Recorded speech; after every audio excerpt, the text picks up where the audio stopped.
Hello everyone, today we'll talk about how to fix or how to solve the problem of Spirit Airlines. We click on settings. Here you can go to apps, default apps, app settings. When above you can search about Spirit Airlines.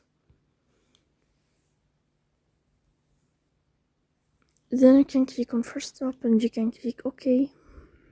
Here we'll enter to the window of storage.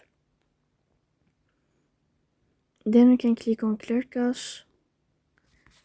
Don't click clear data because that can delete your account. In the end, you can turn off your phone and you can wait a moment to turn on your phone again. So please don't forget to support us by like and subscribe.